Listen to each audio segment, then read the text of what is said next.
ফায়ারিংটা বন্ধ হয়ে গেছে। এই পাশে নিয়ে ফায়ারিংটা দেখাই গেছে।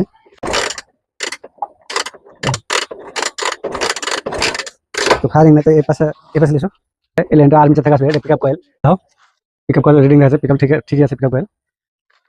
তো এখানে যে মেইন লাইন আর্মিচার থেকে আসছে,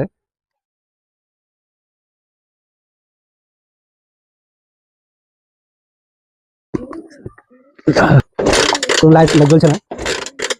তো আমার মনে হচ্ছে যে আর্মিচারটা নষ্ট হয়ে গেছে। এই ব্যাটারি যা চার্জ আছে এতে ফায়ারিং আসছে না। তো এই ব্যাটারিটা ধরলে পরে হালকা ফায়ারিং আছে, ছোট ছোট হয়ে এবার আছে দেখা দিয়েছো সেলফ মেলে হালকা হালকা ফায়ারিং আসছে, ঠিক তো আসছেই না। তো মনে হচ্ছে যে আর্মিচারের যে কয়েলটা থাকে কয়েলটা মনে হচ্ছে নষ্ট হয়ে গেছে।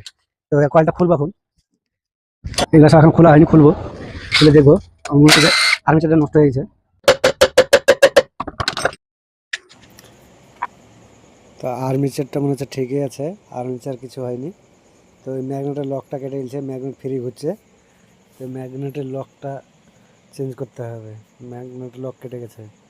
তাকে খুলবো, খোলার পরে দেখছি হ্যাঁ ম্যাগনেটের লকটা কেটে গেছে।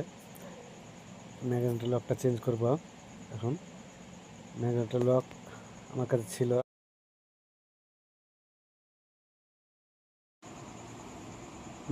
ম্যাগনেটের লকটা ভিড়িয়ে লাগিয়ে দেখব। তো আশা করি ঠিক হয়ে যাবে, ফায়ারিং চলে এসছে। তো এখন গাড়িটা আমরা স্টার্ট দিব। ক্লাচ প্লেটটা খুব ভালো নয়, তো গাড়িটা স্টার্ট যা করলাম স্টার্ট হয়ে গেছে। তো সকলে মিলে একটা করে লাইক করে দেবেন।